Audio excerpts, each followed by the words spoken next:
And you have been listening to the confirmation hearing of Judge Ketanji Brown Jackson. Senators have been grilling the judge on everything from critical race theory to child porn to Roe versus Wade to her defense of Guantanamo Bay detainees. Hello, everyone. I'm Kira Phillips, and joining us now to discuss all of this, ABC News senior Washington reporter Devin Dwyer, ABC News political director Rick Klein, fellow at the right-leaning American Enterprise Institute, Adam White, former Democratic senator and ABC News contributor Heidi Heitkamp, and former Ohio Supreme Court Judge Yvette McGee-Brown. All right, we have quite the panel here, folks, to get us through the next 20 minutes or so of a break.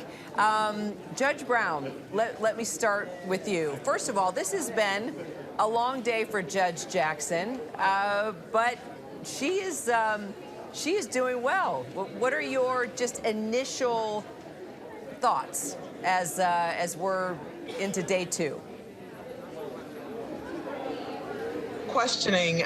She is holding her own.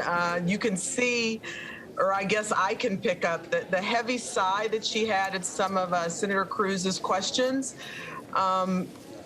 She's holding her own. She's holding up well. I think they're not unexpected, but I think the constant attacks on her record, on critical race theory, on Marxism, it has nothing to do with what her duties as a Supreme Court justice will be. So I think she's holding up well, but you can see a bit of the strain coming. She's probably tired. It's been a long day so far. Okay, let's jump into that. Let's start with Senator Ted Cruz, because I think that was the back and forth, the questioning that had us all paying really close attention. I mean, I've even seen the line out there, crucified by Cruz, and she was maintaining a lot of poise, but you could just see in her face that she was getting frustrated. First of all, they were both at Harvard Law School together. I mean, how many folks on this panel would love to be sitting in that classroom with those two, listening to them debate issues? But let's start with critical race theory, shall we? And Judge, maybe I can get your reaction to that. Clearly, Ted Cruz was trying to dig in a lot of political theater, I guess you could say, and bringing up, let's see here, in my notes,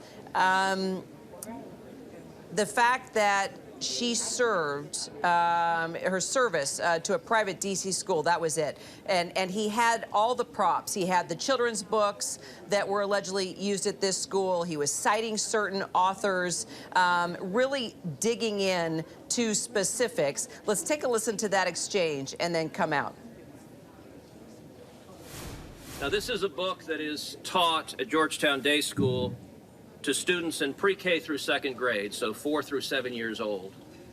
Do you agree with this book that is being taught with kids, that babies are racist? Senator,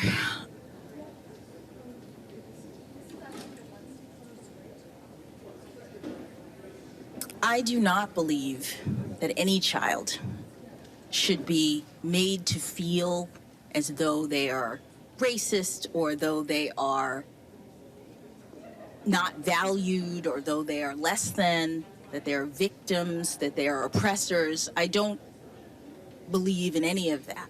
But what I will say is that when you asked me whether or not this was taught in schools, critical race theory, my understanding is that critical race theory as an academic theory is taught in law schools, and to the extent that you were asking the question, I understood you to be addressing public schools. Georgetown Day School, just like the religious school that Justice Barrett was on the board of, is a private school. Okay, so you agree critical race theory is taught at Georgetown Day School? I don't know, because the board is not, does not control the curriculum. The board does not focus on that. That's not what we do as board members, so I'm actually not sure. I would love for all you to weigh in here. Judge, let's start with you. Race baiting? Yes. I mean, Listen, critical race theory is something that is taught at a higher academic level. So what Senator Cruz did is he talked about books that were available in the library of a private school, and he denigrated respected authors who write specifically about the Black experience. He doesn't understand it because he hasn't lived the Black experience. It was absolutely sending a dog whistle to his constituents and was really unworthy of a confirmation hearing. Her role as a justice is not going to be teaching or making decisions based on critical race theory, which is an academic theory that has nothing to do with deciding cases. Rick, how did she do?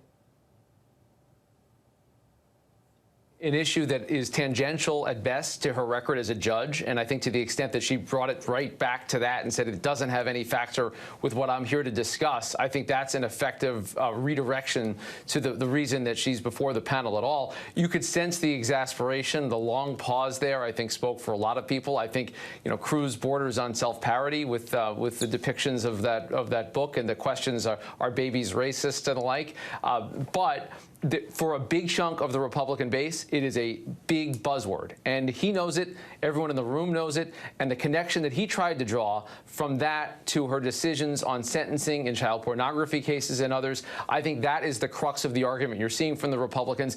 Frankly, they don't have a good in on her to stop her nomination. I think a lot of what we're going to hear this afternoon is about people that are advancing their political agenda, their political views, and trying to achieve some sort of a guilt by association, to say because you're on the board of this private school that includes a curriculum that has these books, then you're associated with all of that. And I think to the extent that that Judge Jackson and the Democrats on the committee can move away from that and back to her record and what she would do as a Supreme Court justice, I think that's the best strategy they can pursue from here. Adam, was Ted Cruz and his buzzword here a buzzkill?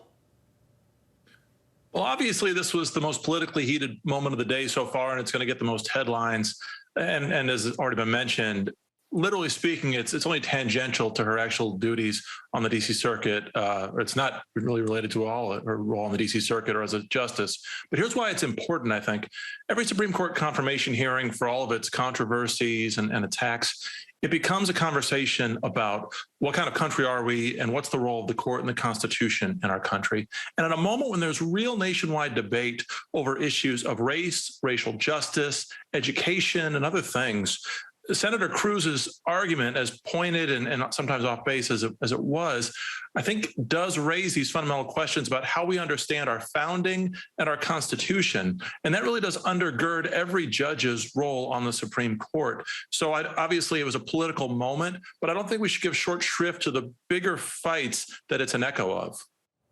Senator Heitkamp, what's your take? Because Senator Coons did come back, kind of threw Cruz under the bus, and did make a point and go through all her time on the bench within all the decisions that she's made. Never has she ever cited critical race theory. Yeah, well, first off, let's make sure we're clear on Senator Cruz's motivation. Not one Democratic senator in that chamber has any policy connection to critical race theory. So if he can tie her to critical race theory, they vote for her, then they somehow are now aligned with something that they think is going to be a huge election issue, was in Virginia, will continue to be part of the dialogue, as Adam said. But if he wanted to get to the notions or the underpinnings or her belief in the founding fathers' motivations, then ask the question that way. This came off as petty, it came off as small, and it came off, yes, as racist. Talking to a woman who then, I think, rightfully reminded him the history of the Georgetown Day School and how that came about. One thing I do want to say about Senator Cruz, or Senator Coons following up, to the extent, and I haven't seen one argument that has really raised any question that anyone would watch this would say she's not qualified. She's doing a marvelous job under difficult circumstances. But to the extent that anyone laid a hand on her or had people thinking she wasn't going to be qualified, Senator Coons expertly rehabilitated her. He expertly walked her through her motivation, went to those two nonpartisan, kind of upsetting liberal decisions and said, how did you make those decisions if you're a partisan? And she just kind of looked like, I'm not a partisan, I'm a judge. And so I think that was probably, for me, her best moment when Senator Coons allowed her to once again reiterate who she was as a justice. And Devin, you are there in the room. I know we were having a hard time getting connected to you audio-wise. I don't know if you heard the whole conversation there about critical theory, but I know you wanted to weigh in on this as we were talking about Cruz versus Coons there and critical theory, the 3 C's.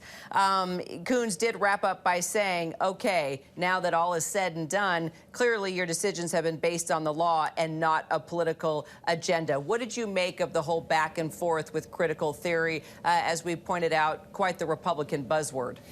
Yeah, I asked a Republican Senate aide, Kira, what was up with that after all the telegraphing from Republicans, including Ted Cruz, ahead of this hearing, that he was going to be respectful, thoughtful, and not really go there in a way that he just did.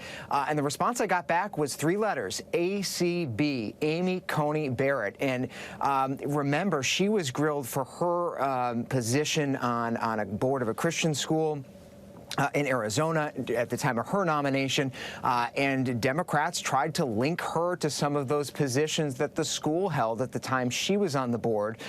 So there's sort of a similar bit of this for that here among Republicans. But I will say, this is just the first wave. She did seem to get a little rankled there, as some of our guests have observed, rightfully so. This is a grueling process. There's still 5.5 hours to go today, and there are other senators, Republican senators like Ted Cruz, with presidential aspirations still yet to come. Tom Cotton, Josh Hawley, the senator who initiated these claims on the child porn sentencing. So she will have to brace herself, because it's still going to be a bumpy evening here in the committee. Yeah, it's interesting. We were having that conversation about, wow, there's a lot of political theater going on. Oh, okay, that's right, because there's several 2024 presidential contenders in the room here. And even some folks were saying, where are the questions, versus someone just taking a platform and taking advantage of an opportunity here.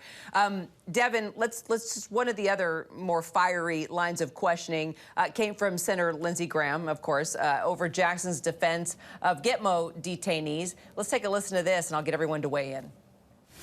Advocates to change this system, like she was advocating, would destroy our ability to protect this country. We're at war. We're not fighting a crime.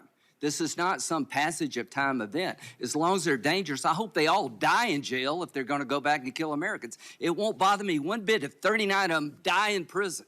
That's a better outcome than letting them go. And if it costs $500 million to keep them in jail, keep them in jail, because they're going to go back to the fight. Look at the friggin' Afghan government. It's made up of former detainees at Gitmo. This whole thing by the left about this war ain't working. And then he walked out of the hearing. Devin, let's talk about what's behind this accusation that Republicans are making on Gitmo, and let's talk about her response. Yeah, I mean, this is at the heart of this, Kira, is a long-running dispute between conservatives and liberals and libertarians in this town since 9/11, really, over what to do with these detainees. You've got on one side of the argument, you've got to charge people if you hold them. On the other side, they're saying you can hold them indefinitely, as Lindsey Graham was saying. These are terrorists. And someone in the middle, you have Judge Jackson here, who was doing her duty as a federal public defender, representing these detainees after the Supreme Court itself said they could seek review in court. So Graham really seemed to make a stink about that first part, that he was defending them, both as a defender and then in private practice. But he also took issue with her characterization in one of those filings that the treatment her client, Kali Alil Ghul, an Afghani who was detained in 2002, may have amounted to torture. She was representing her client. She said that he was confined in his cell for 23 hours a day, was under severe mental stress. Perhaps the government, the Bush administration, was guilty of torture here, which is a war crime. And And so that's why you saw Graham sort of grill her on this issue of war crimes. You saw John Cornyn of Texas come later and accuse her of calling George W. Bush a war criminal. She did not do that directly, but certainly very emotional, very passionate even all these years later. But what he was doing there was more of a protest about the bigger issue, I think, than anything that Judge Jackson did herself.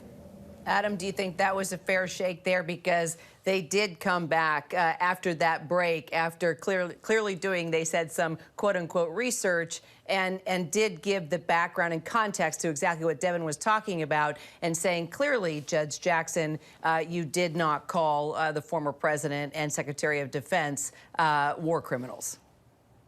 Senator Graham should have been much more precise in his questions. I think he left everybody initially with the impression that she literally used the word war criminals, and ultimately it backfired on him.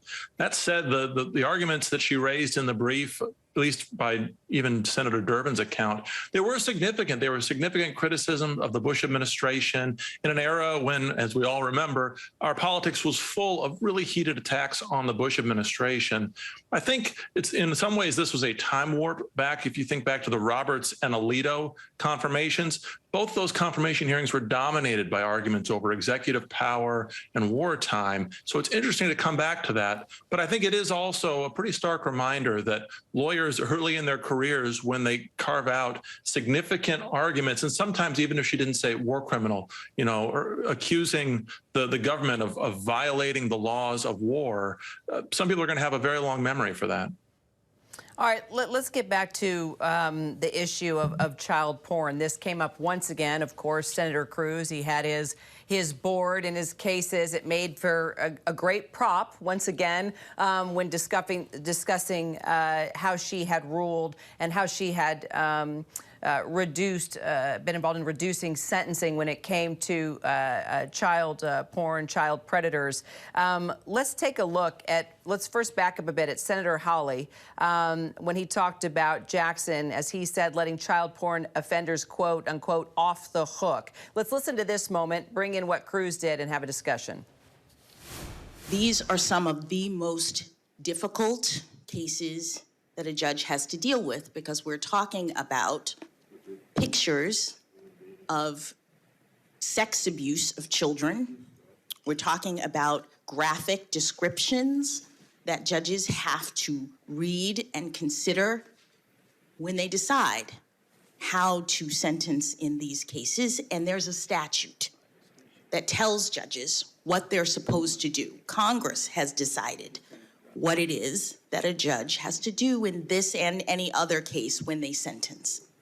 And that statute doesn't say, look only at the guidelines and stop. The statute doesn't say, impose.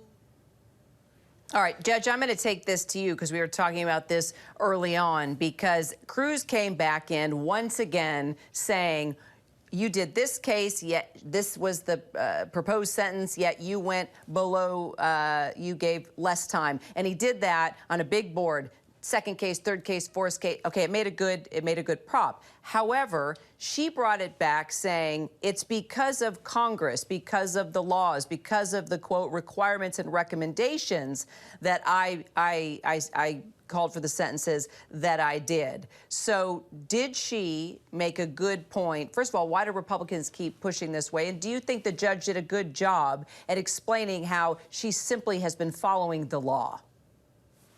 Yeah, I do think she did a great job of doing that. And as you heard earlier, I think they're pushing it because they don't have much else. What she said is, for any judge, when you're making decisions on sentencing, you're looking at a variety of things. You're looking at the facts of the case, the victim impact statement, the pre-sentence investigation, the defendant's prior acts. And so Congress in the statute has set forth a number of things for the judge to consider before imposing sentence. Just just because the prosecutor requested it doesn't mean the judge has to impose it. She did her duty in each of those cases and looking at all of those factors and imposing a sentence that she thought was appropriate under the given facts and the charges that that person was convicted of. To cherry pick cases and start saying, well, this one's 40% under the guidelines, this is 32% under the guidelines, it really conflates the issue. Was she doing her job as a jurist in evaluating the facts and the evidence before her? And I think she appropriately outlined, this is what Congress asked me to do. This is what I did on each of those cases. Senator Heitkamp, do you expect Republicans to keep pushing on this? And if so, why? Because it's all they've got.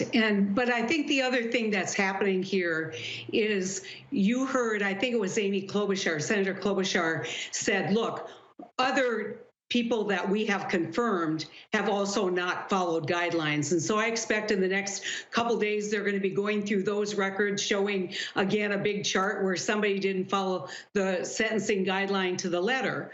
This is expected. I think when you don't have much, this is what you're going to hang it on. And I think the best defense is, why in the world would the Fraternal Order of Police and all these victim advocacy groups endorse her if she were soft on crime?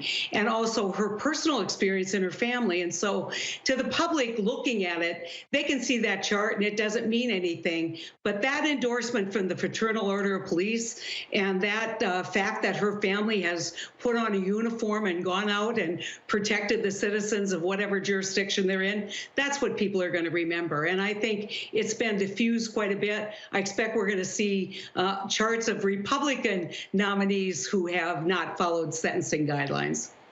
So, Adam, do you expect Judge Jackson will win any Republican support?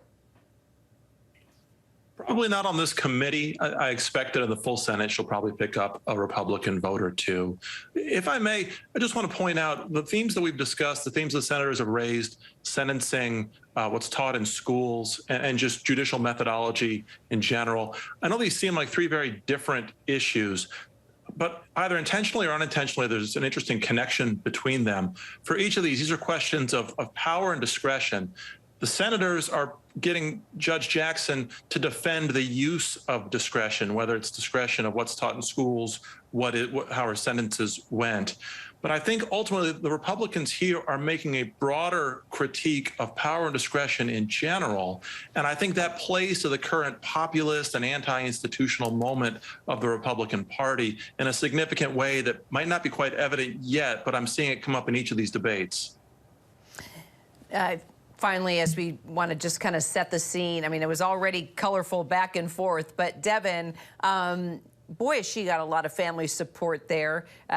We saw the picture of the handmade note that her daughter, Layla, Judge Jackson's daughter, Layla, put on the seat saying, "You've got this." She had her husband sitting behind her taking copious notes through the questioning. What have you picked up on and observed with regard to just the support she has from family in the room? Yeah, it's been remarkable to watch, Kira. In fact, I just was noticing her parents being greeted down here right now by Senator Doug Jones, who's former senator of Alabama, Democrat, who's been their shepherd, their Sherpa up here on Capitol Hill. Her brother, former police officer and military veteran, is here today as well. And, I was struck by how stoically they were sitting during those very tense exchanges just a few minutes ago with Ted Cruz. They sit right across the room from Ted Cruz, right within his eye of sight. Looking directly at him. I couldn't see the front of their faces, but they were glued to him, make no mistake. What they must have been thinking as the senator was grilling their daughter, his sister, on these issues of race and child porn. It's certainly something to watch. It has been tense here, but there have also been moments of levity and emotion. You saw yesterday Patrick Jackson, who is here today, a surgeon, sitting right behind Judge Jackson's left shoulder. He was emotional yesterday. He's wearing some Ben Franklin socks, of all things, today. One of the founding fathers is getting a representation. But, she is being surrounded with love, if you will, today as she navigates this gauntlet. And I have to say, even members on the Republican side of the aisle have acknowledged her family. They know this is a significant milestone. It is for any family to be in this this moment. But we should say, Kira, her daughters are not here today. They were there yesterday. They're not here today. Maybe it's because it's such a long event to sit through. They got some schoolwork to do, but also, you know, the tense back and forth on these types of issues are difficult to sit with as well. Rick, what have I missed? What caught your attention? We're still waiting for her to walk into the room and sit down. I was just, I was looking at a couple of the hot button issues, but I know there was so much to pay attention to, whether it was the color in the room and the family, to heated exchanges with Holly and Cruz, and then Coon swooping in there and having her back once again. What were you paying attention to in addition to all that we've already discussed? I think the ease with which she handled questions of substance is impressive, and I think it's something the Democratic senators hope to continue to showcase.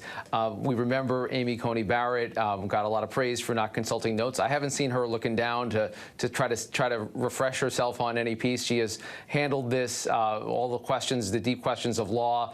Clearly, she's well prepped. She's been briefed on most, if not all, of the issues that senators have brought, even some of the more obscure ones. She seems to know the context of a speech she's given or a legal theory that she cited, and she's able to sort of bring it to that broader piece. That's an impressive feat in itself. I think the body language is important here. If you go into a hearing like this knowing that you've got the votes almost certainly, then all you can do is screw up. And the way to do that is to lose your temper or to allow one of the senators' questions to get you off track. And that's not a small feat when people are questioning the ability that you have to do the job, as well as your moral integrity at times. It's difficult to keep a poker face. There's been times where she seems exasperated, but I think that coolness is important in a forum like this. And again, she's able to just answer just about anything that's been brought to her so far. Okay, let's open up the floor. Adam, what have I missed? What have you noticed? What have you paid attention to? What have we not talked about that you have an opportunity now to bring up? Well, one thing I've noticed, and this was true from the start with Senator Durbin's opening questions, is the extent to which the Democrats have allowed Republicans to largely frame the terms of the debate. As was mentioned a moment ago, when you expect that Judge Jackson almost surely will be confirmed in the end, you really are playing not to lose. But in doing so, I think Senator Durbin and others really let Lee, Cruz, and others define the playing field. And I think in terms of Senator Lee's questions, probing her on judicial methodology, her principles, it was interesting to see how much she returned to themes of judicial restraint and judicial constraint, which are, I think, fundamental themes of the rule of law, and they've been the central themes of the conservative legal movement the last few years. It's interesting to see the senators press her in that direction, and her ceding a lot of ground from what 3 decades ago would have been more of a theme of liberal judicial activism. Senator Heitkamp, thoughts? Well, my thoughts are, has anything happened in this hearing that will get the phones ringing in Senate offices asking people not to confirm her, either, moderate Democrats or more center-based Republicans? And there's been absolutely nothing. They haven't, I disagree that they're framing the debate. They're trying very hard to find a theory of their case, and I don't think it's working very well. And what you really want, if you want to stop her nomination, is you want to get the phones ringing. There's nothing happening in that room that's going to get phones ringing. Adam, do you think anything has happened in the room that could get those phones ringing? No, not yet. And like Senator Heitkamp, I don't really expect there to be, barring any real surprises during the next week. I will say I was lucky to appear before Senator Heitkamp in 1 or 2 Senate hearings over the years. I know she definitely knows how to ask a question, and I know she's a good judge of what works and what doesn't. Oh, there you go, Senator. Hats off to you. Yvette, okay, as she starts to walk into the room, I'm going to let you, final thoughts here of what you've observed so far. I know yesterday you picked up on a number of things that you saw or felt were very disrespectful. And it was interesting, the fact that a number of the Republicans didn't refer to her as Judge Jackson, but rather to her. Have you picked up on anything disrespectful today, besides, what you've pointed out about some of the questioning? Well, I thought Lindsey Graham kind of didn't do himself any favors. But beyond that, I think that You know, I'm disappointed because question her about her sentencing. I think that's fair game, but the country doesn't need to be divided continually over these dog whistles about race. So that's my concern. Hi, everyone. George Stephanopoulos here. Thanks for checking out the ABC News YouTube channel. If you'd like to get more videos, show highlights, and watch live event coverage, click on the right over here to subscribe to our channel. And don't forget to download the ABC News app for breaking news alerts. Thanks for watching.